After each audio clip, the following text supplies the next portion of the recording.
Good afternoon, everyone. Good afternoon. We are very happy this afternoon for this opportunity once again to be in the house of God. There were few of us in the morning, but now I think we're much fewer. I think others are coming, is it, or others have gone to work. I heard someone say that, I'm going to rest because I'm going to be working soon. Yeah, it's Sabbath is meant for resting, is it? We rest, but anyway, it's also a blessing when we come to the house of God and find that, when people come together, they always learn something. The emphasis being Sabbath school. Wonderful. There's a nice picture of Sabbath school work. This is the Victorian way of doing it, is it? The Victorian way, which is it was actually very good. I think very educational. God used images to teach people, and it's actually very good to look at the images, and then you can see how something. So we want to try and progress from where we left in the morning, as the Spirit of the Lord leads us. Shall we pray? Dear God of mercy and compassion, this afternoon, we pray that, Lord Jesus, your Spirit may visit us once again to the glorification of your name in Jesus' name. Amen. When inspiration was given to James White for Sabbath school, he was a teacher by profession. And then he realized that, the best way to move the gospel forward is to teach people. Preaching is very good. Preaching is very good. People benefit in preaching, but teaching is the best. Of late, I realized that, the best you can do to people is to teach them rather than preaching to them. While you can preach to the people and they can understand, but if you teach them and then you equip them to be able to teach others, that would be very good. And that's the desire of God. You find that, Jesus was always close to his 3 disciples and also the rest, or in fact 12 of them.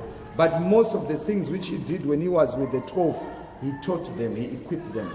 And the most important thing is for us to have an understanding of the Bible. When we have an understanding of the Bible, we can actually answer all questions. We can relate to it better. So the greatest weapon which we can ever have is the Bible. Now let's look at this. Let's go back to the book of Revelation. We were in Revelation chapter 3. Let's go to chapter 2. Chapter 2 from verse 12. We want to look at another church. Chapter 2 from verse 12 to 17. As we look into the Word of God. Revelation chapter 2 from verse, I could have loved if someone can read for us, man. Can we have another mic and then people can do it? And then we can share the reading together. If somebody can read for us. Somebody can read for us. Chapter 2 for the little time that we have. Chapter 2 from verse 12 to verse 17. Yeah. And to the angel of the church in Pergamos write, These things saith he which hath the sharp sword with 2 edges. I know thy works, and where thou dwellest, even where Satan's seat is, and thou holdest fast my name, and hast not denied my faith, even in those days wherein Antipas was, my faithful martyr, who was slain among you, where Satan dwelleth. But I have a few things against thee, because thou hast there them that hold the doctrine of Balaam, who taught Balak to cast a stumbling block before the children of Israel, to eat things sacrificed unto idols, and to commit fornication. So hast thou also them that hold the doctrine of the Nicolaitans, which thing I hate. Repent, or else I will come unto thee quickly, and will fight against them with the word of my mouth. He that hath an ear, let him hear what the Spirit saith unto the churches. To him that overcometh will I give to eat of the hidden manna, and will give him a white stone, and in the stone a new name written, which no man knoweth, saving he that receiveth it. So now this is the message which God is giving to another church as well. He's giving this one to Church of Pergamos. Say, I know thy ways. And I know where you live. Now, look at the introduction. The one who is introduction, what is he holding? He's what? He's got a what? What does he have? Now, he might not... sharp sword. Yes, good. Sharp sword, is it? What does the sword do? It cuts, is it? Yes. So now, the one who is talking has a sharp sword. What is a sword? Okay, the word, yes? Yes. Have you ever seen a sword? Now the question is this, why does he introduce himself as somebody holding a sharp sword? Okay, let's look at this sword. You know, our pioneers, they were taught to study the Bible. All our doctrines are not from Ellen White. There is not even one doctrine which was written by Ellen White. They were all written by people sitting down the whole night comparing scripture and scripture. Do you know the 1844 disappointment? Martin Luther, William Miller, he understood the Bible verse by verse. He understood the Bible in and out. They did not use the spiritual prophecy. And now we find that, our pioneers could prove everything by the word of by the Bible. That's why when you go to Isaiah chapter 28, 28:10, it says, here a little and what? There a little. Taking a bit over there and taking a bit over there. So let's actually do this as we build this. He has a sharp sword. Now let's look at the sharp sword. Let's go to Isaiah chapter 49 verse 2. Isaiah chapter 49 verse 2. Let's actually try to understand what the sharp sword is. Anybody who is there can read for us. Isaiah 49 verse 2. And he had made my mouth like a sharp sword. In the shadow of his hand had he hid me, and made me a polished shaft. In his quiver had he hid me. So he has made my mouth like a what? Sharp sword. So who is talking here? Isaiah is talking, is it? His mouth has been made like a what? A sharp sword. And now you find out because it's a sharp sword, what does it do? It cuts across, is it? Remember, now look at this. Let's go to Hebrews chapter 4 verse 12. Are you following so far? Hebrews chapter 4 verse 12. This is how our pioneers understood the Bible. Here a little and there a little, comparing text and text. Let's go chapter 4 verse 12. Now let's look at the sharp sword. What is the sharp sword? Yeah, Hebrews chapter 4 verse 12. I'm sure I'm correct on this one. Yeah. It says, for the word of God is quick and powerful and sharper than any two-edged sword, piercing even to the dividing asunder of soul and spirit, and of the joints and marrow, and is a discerner of thoughts and intents of the heart. So now, the word of God is sharper than two-edged sword, piercing to the division of heart. So now, you find that this word of God doesn't work in isolation. It works in people. Is God gives the word to people, and the sharp sword comes from our mouth. Now the sharp sword is not me, it's not you, but it's the word. But you find that he makes us to be a polished shaft. He makes our mouth to be a sharp sword. In other words, when he put his word in our mouth, we become a sharp sword. We are an instrument in the hand of God. Are you following so far? Look at this. Let's take it from the book of Revelation chapter 19. The way how our pioneers taught us to read the Bible, in fact, that's the way of God, the historicist approach. Let's go to Revelation chapter 19. Let's look at verse 15. Let's look at who is the sharp sword. Verse 15.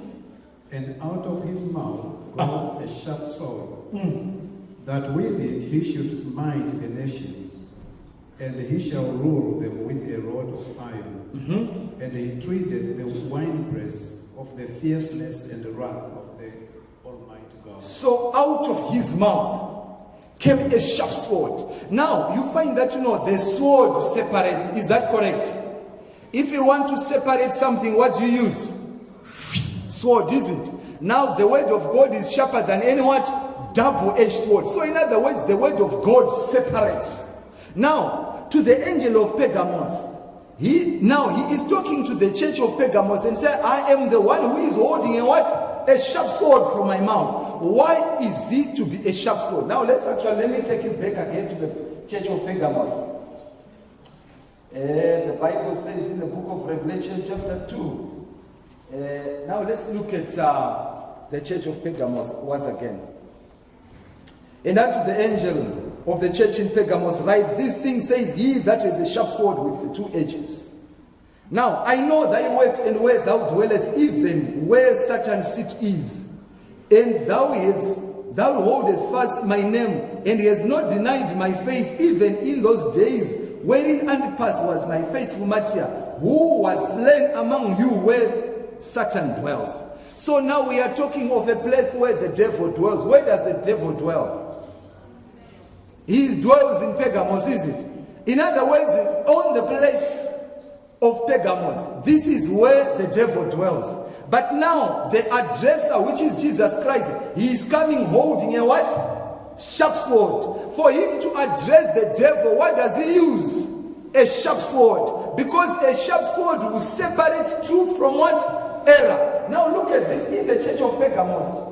During the time of Pergamos, the church was elevated. The church was given a big seat. During the time of Pergamos, it is the time of compromise where Constantine, through the help of those clergy fathers, he actually went to the pagans, and then he took the pagans on one side, and then he took the Christians on one side, and he merged the two together, and they tried to strike the common ground. He went to the pagans and said to the pagans, you guys, you worship on Sunday, let's see if we can do something. He went to the Christians and said, you Christians, you celebrate the death and the resurrection of Jesus on Sunday. Why don't you join with the pagans? So both of them, they have something in common on Sunday.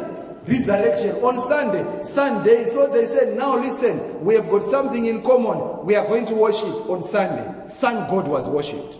This is happening in Pergamos. And then he went to the Christian and said, listen, who is your chief? Peter. St. Peter. Yes, St. Peter. Why don't you honor St. Peter? That's important. And then he went to the pagans. Oh, you, this Jupiter. Why don't we change the name, become St. Peter? So now the pagans who look at the statue of Jupiter say, this is our Jupiter. But to the Christian now, they look at the statue of Jupiter, and then they say, that's St. Peter. So both the pagans and the Christian, they have what? Something in common. And then he went to the pagans and said, oh, you celebrate Eshe. You celebrate this Esther, the god of Esther. Now, you celebrate this.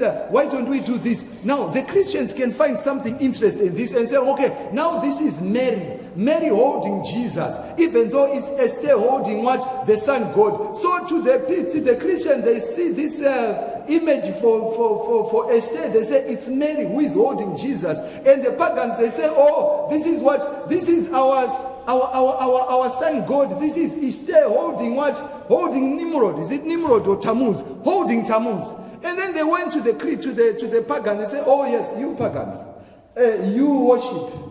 You celebrate the resurrection of Tammuz on the 25th. He died on the 21st of December. And on the 25th of December, resurrection began. And then you Christians, Jesus was born. Why don't you do this? Bring the two together. So therefore, Jesus is now born on the 25th of December. To the pagans, they know that the one who is born on the 25th of December is Tammuz, who is coming back to life. To the Christians, then they say, oh, it's Jesus. So the two are having one thing in common. So now it's joy and gladness. Why? Because they are married. Gamos simply means the church has been married to paganism. Now, Jesus introduced himself. Thus says the one with a sharp sword, to separate the compromise that is happening among the people of God.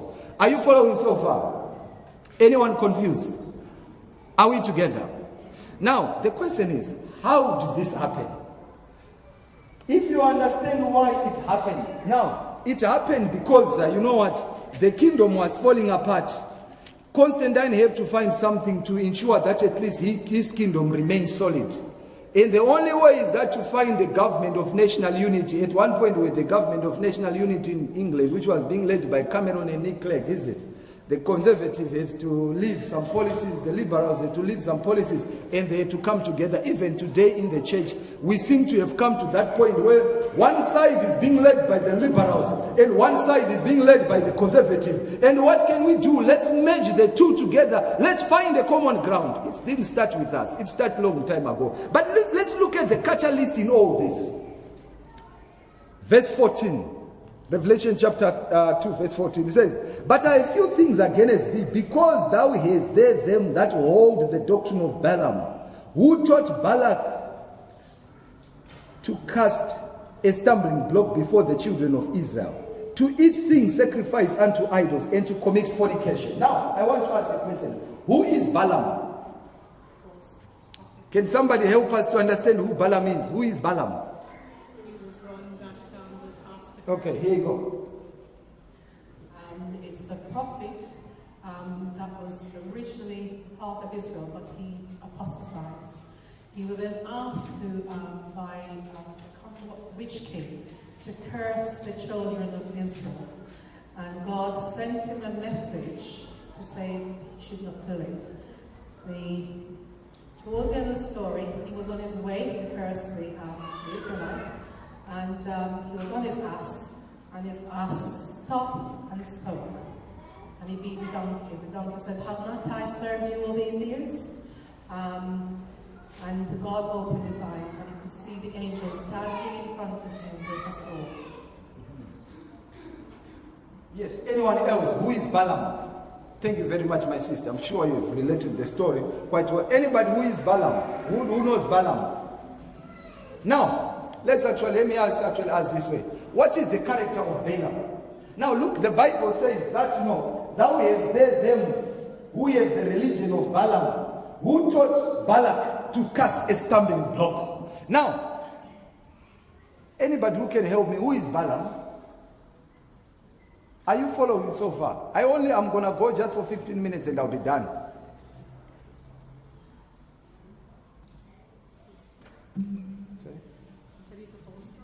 Yeah, Balaam was a prophet of God.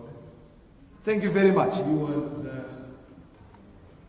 lived the spirit of prophecy, patterns and prophecies. He lived in Mesopotamia. He was not part of the throne that left Egypt to Canaan. He was known, even the Israelites had known him as a prophet. He was a very famous prophet. But when you read Numbers 22, from verse 12 to 22, shows you that he was very much self-willed. Numbers 22:33 shows you he saved from destruction by his beast, as my sister said. But the Bible is very clear. If you read Numbers 23:24, he's a very, very double-minded person. He's an evil counselor. Numbers 31, verse 16.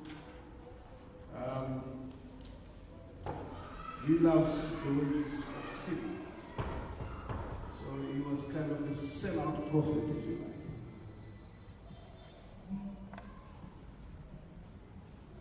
like. Thank you very much. Now, Balaam is a very interesting character. Now, the book of Revelation says that, there are those who have the religion. In fact, when you go to Jude verse 11, it says there are those who have the religion of Balaam. For a reward, he did some serious thing. And now we find that, Revelation says there are those who have what? Who have the teaching of Balaam, who taught Balak to cast a stumbling block. You are very right, my sister. He was a prophet. No, in fact, he was not a false prophet. Balaam was a prophet of God. However, Balaam had fallen. So now, as a prophet of God, still he had a reputation. Let me come back to this term, reputation. If I'm known as a preacher, the reputation which is known about me, I'm known as a preacher. But if it happens that I have gone to steal, I have done something, then what is known of me is that which I have been seen doing. But the new thing is not known. So Balaam is a catalyst who is known in the world. He also is known in the church. The most dangerous people in church today, they are those who can eat in different places, that in the church they are there, in the world they are there. Those people are the very people who actually destroy us. Why? Because they fit in every place like Balaam. This guy was known. So in other words, you find that, Balak, when you go When you go to the book of Numbers, you find that, let me actually go to the book of Numbers, chapter 17. I'll read chapter 17 for the sake of our time. I want to end very soon. I know there's quite a lot happening shortly. Now, Numbers chapter 22 from verse 17, Balak sent a message to Balaam. Come and curse these people for me. They are like the sand of the sea. Now verse 17 says, for I will promote thee unto a very great honor, and I will do whatsoever thou sayest unto me. Come therefore, I pray thee, and curse me these people. Now Balaam could do anything at the expense of his pocket. Do you know there are some people in church today, some of us, whatever it takes, it doesn't matter. We can do whatever it takes for the sake of benefiting our pockets. Now he say, come. He is a prophet of God. But he said, because there is a house of gold there, I have to do something to secure it, whatever it takes. So he come and then he tried to curse the children of God, he fails. He tried to curse them, he fails. He tried to curse them, he fails. Now, but I want to go to verse 20, chapter 23, verse 7 to verse 10. He says, and he took up a parable and said, Balak the king of Moab has brought me from Aram, out of the mountains of the east, saying, curse me, Jacob, and come and defy Israel. How shall I curse whom God has not cursed? Or how shall I defy whom the Lord has not defied? For from the top of the rocks I see him, and from the hills I behold him. Lo, the people shall dwell alone, and shall not be reckoned among the nations. Who can count the dust of Jacob and the number of the fourth part of Israel? Let me die the death of a righteous, and let my last end be like his. Balaam had a desire to be saved as the children of Israel. But the challenge is that Balaam was still holding on to the world. And now the question is, what can I do to curse Israel? To curse Israel, it's impossible. Why? Because Israel has been blessed. Do you know, as long as we are inclined to God, no matter where power can come from, nobody can move this church. As long as we remain faithful and truthful, not even one person can move, not even the entire American army. They cannot do anything to the church of God. Why? Because the church of God is faithful and truthful to him. Balaam tried, but as he was trying, he was just blessing it. You know, it's so sweet to trust in Jesus. There is nothing to fear. When we are in Jesus Christ, we are blessed. There is a hope that drives us. And the hope is that we are rest assured of the protection of the Lord. Psalms chapter 34, the angel of the Lord encampeth around about them that fear him and delivereth them. Why? Because he is with them. But you know, the Bible says Israel committed fornication. Now, how did Israel commit fornication? They were led by Balaam. Revelation chapter 2 says, Balaam taught Balak to cast a stumbling block. You know, if God is here, and if we want to chase away God, what should we do? What should we do to make sure that God moves out of those doors? What should we do? Now let's follow it clearly. What should we do? My sister say, what should we do? We should sin. When we sin, what will happen to God? He will march out of that door and go. Is that true or false? Yeah? I think if we sin continuously, we get reprimanded and we get told to stop doing the sin, but you know that there is a stop, but you just continue doing it. Thank you very much. Yes. So if you sin,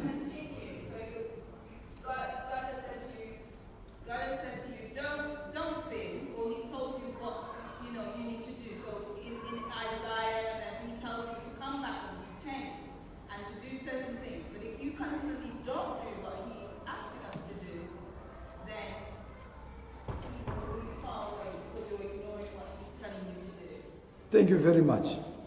If we sin continuously, but can any form of sin separate us from God? Does God see eye to eye with sin? So therefore, Isaiah chapter 59 verse 1 and 2, that your iniquities have separated me from what? from you. In other words, the moment we sin against God, God draws back. As the children of Israel begin to sin at Shittim, what happened?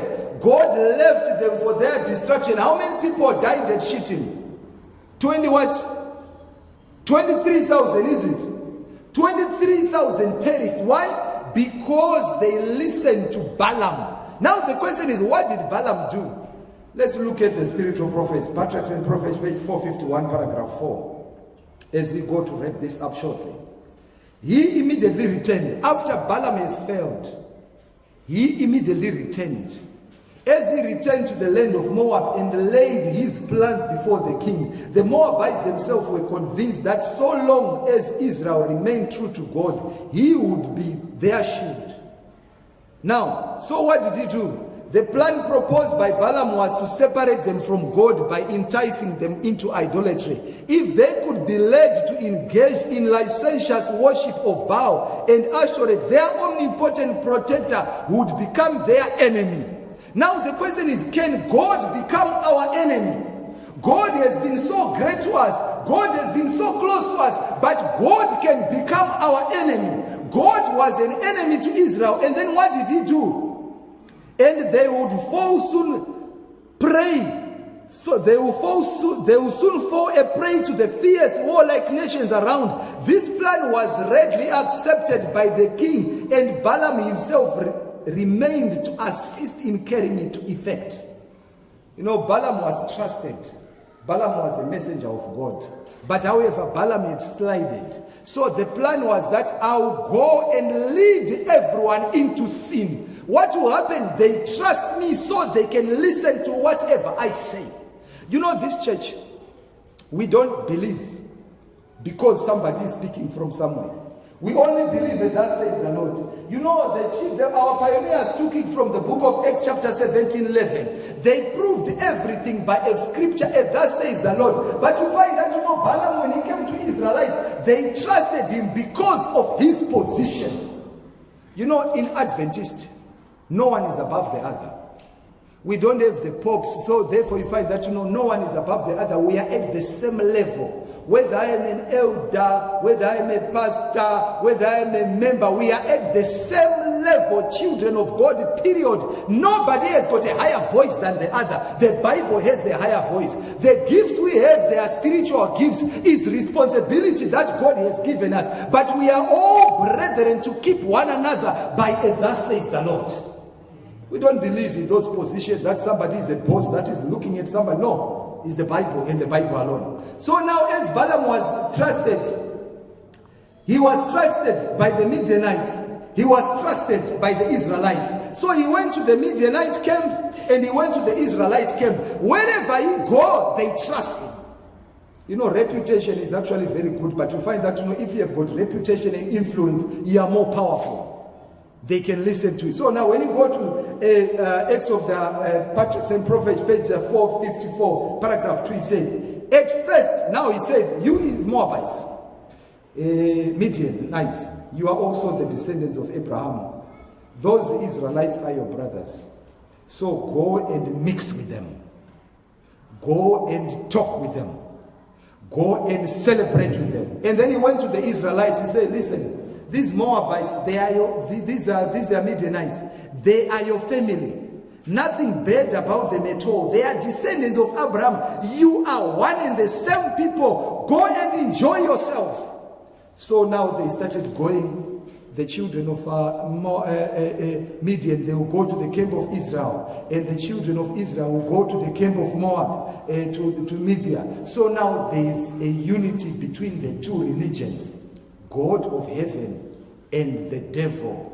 They actually had a meeting. They agreed. Now there is one community. Who is leading? Balaam. Trusted on both sides. Now let me leave two last quotations. At first there was little intercourse between the Israelites and their heathen neighbors. But after after a time, Midianite women began to steal into the camp.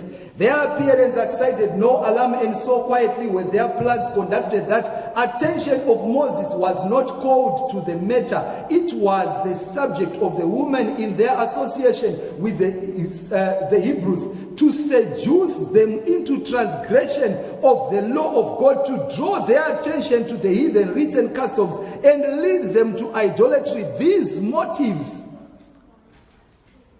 were seduciously concealed under the garb of friendship, so that they were not suspected even by the guardians of the people of Israel. You know, it's good to be friendly. It's good to have our neighbors. But you find that, you know, the devil uses those things. We always have to guard our association, because sometimes what we call friend can be dangerous, can be an arsenal. The best way to destroy something, you hit it slowly until there is a crack. Do you know something? If you plant an error here, if you plant an error in the child, it may not germinate that very day you plant it. It could be after 20 years, it will definitely germinate. That's why we need to guard the avenues of the heart. So the pioneers, they study the Bible, and if it's not written, they will not believe it. It has to be written. Now listen, it says, at Balaam's suggestion, a grand festival in honor to their gods was appointed by the king of Moab, and it was secretly arranged that Balaam should induce the Israelites to attend. He was regarded by them as a prophet of God, and hence had little difficulty in accomplishing his purpose. They trust him so much.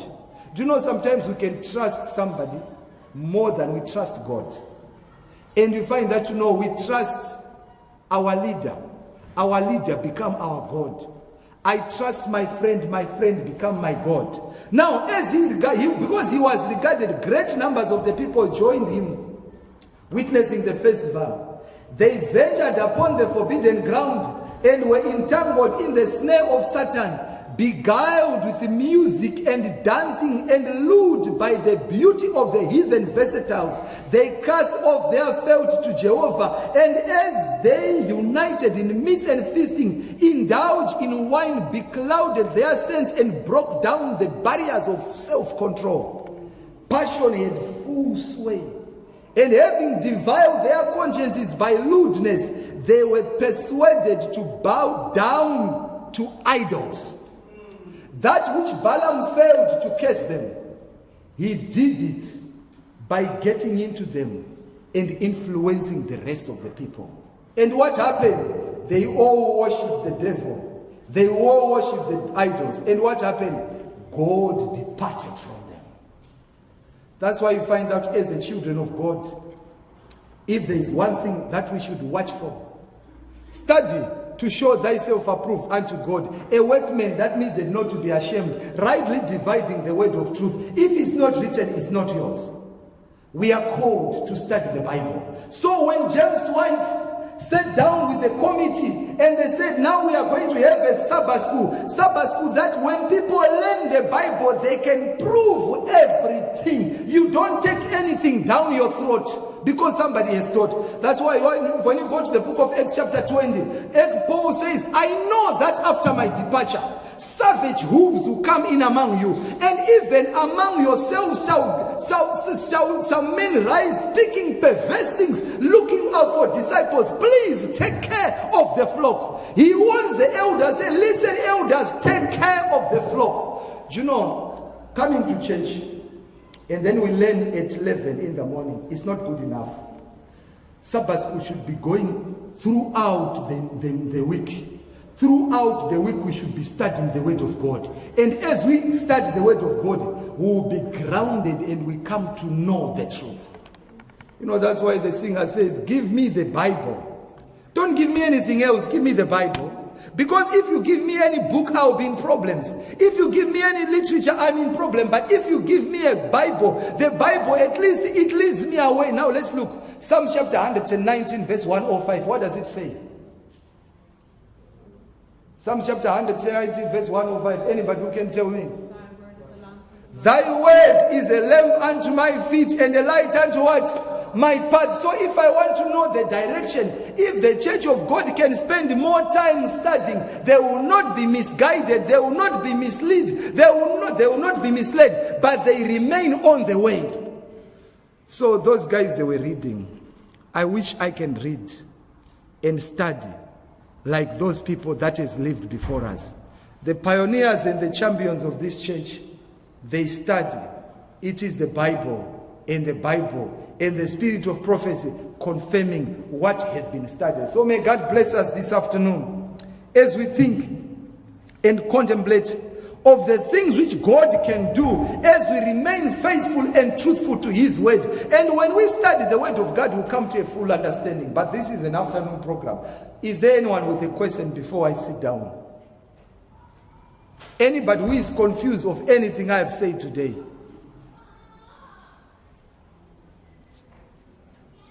Anybody? Anybody who has something to say? May God bless us. Oh yes, my brother.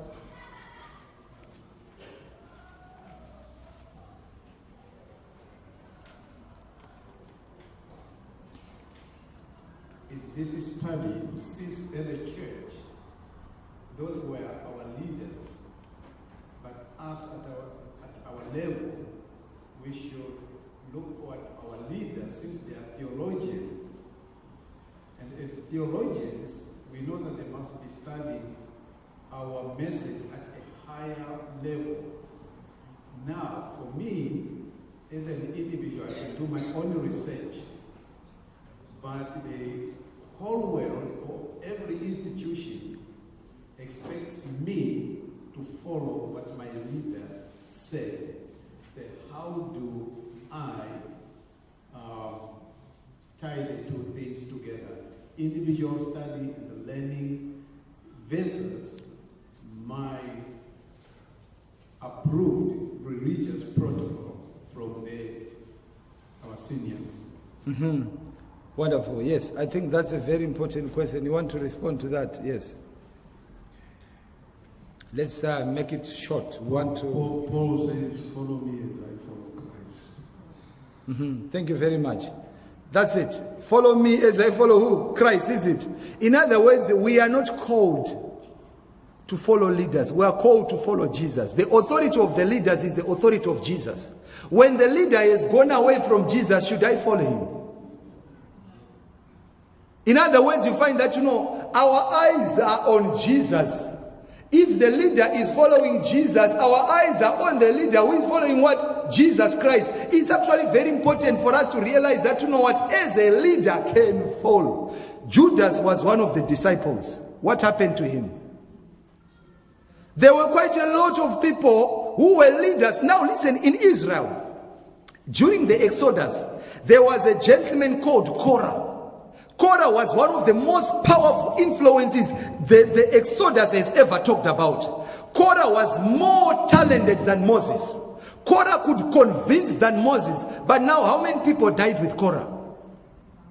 He was very influential and he had many people that followed him. So in other words, our eyes should never be fixed on a human being above God. Our eyes should always be on Jesus Christ. And the leader a leader is a gift from God, but a leader will never take the position of God. You understand? So in always remember, if God has given an inspiration to a leader, God can also give inspiration to me. In other words, we are all equal. No one is above. In other words, it's not theology. The Bible, you don't need theology to understand the Bible. It's a lie. It's a myth. You need the Spirit of God to compare scripture. Now we have been comparing, when we were doing SWOT, we were comparing scripture with scripture. Compare scripture by scripture and you come to the knowledge of truth. And also when you have been convicted by the truth, you have been convicted. Somebody say to you, no, it's not like this. No, listen. Prove it. And all our pioneers, they will sit down to study the word of God. And they were convicted by studying. The points of disagreement, for example, there was a challenge of what time does the Sabbath begin. That you find that, the Holy Spirit to confirm indeed begins at sunset. after they have studied, after they have discussed on the points of disagreement in prayer and fasting, the Holy Spirit confirms. Not that somebody has sat down in a certain office and then now they just put things down my throat. Prove it with the Bible. It's not being rebellious to be inquisitive. It's not being rebellious to look for the evidence in the Bible. For we need to prove everything we believe. The protocol of the church is follow Christ, obey Christ. Christ is the one who have put order. Some are apostles, some are evangelists, some are teachers. This is all for the working of the Holy Spirit. We are not there to fight. The Holy Spirit cannot fight another Holy Spirit. These are gifts altogether. Pastor is a gift of the Holy Spirit.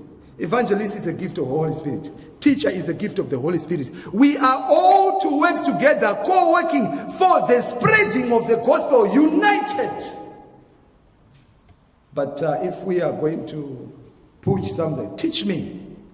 If you teach me, I understand, then we follow. Have I answered your question? Or I've added more questions? I don't want to cause problems, but I'll be a little bit specific on one or two areas. Okay. For example, I may say tithe, I may consider tithe as an individual matter between me and God, and the tithe is something that I return to God. And in no other name the Bible says tithe is not even an offering, tithe belongs to God. For example, I've lived in many other countries, so other countries may consider tithe to be like a charity, at par with a charity. Then am I, since my organization or my church considers tithe as a charity so that it can attract other favorable means, and yet I don't believe that way, then it becomes a bit difficult because my conscience maybe hasn't reached to the level where I can consider tithe as a charity to help me physically or to enhance my church. Now, I may be at loggerheads with my church. They expect me to put it, for example, like, what do they call it, as an example? Aid where the church can get extra money, right? And a gift aid. This is just as an example. Yeah. And me as an individual think, no, that is not. I'll just put, as a contribution. This is just a simple thing, but it is such things whereby it looks like my organization expects me to do this, and my own study or my own understanding, maybe I may not say, I don't want to go. Because, no, that's fine. Let me do this. Let me use this as an example. That when the Sabbath school was first, I'm just doing this to remember something. When the Sabbath school was first started, the first thing is that they come together, they started studying. And then as they started studying, they started implementing what we call the Sabbath school branches. The Sabbath school branches, they will come together.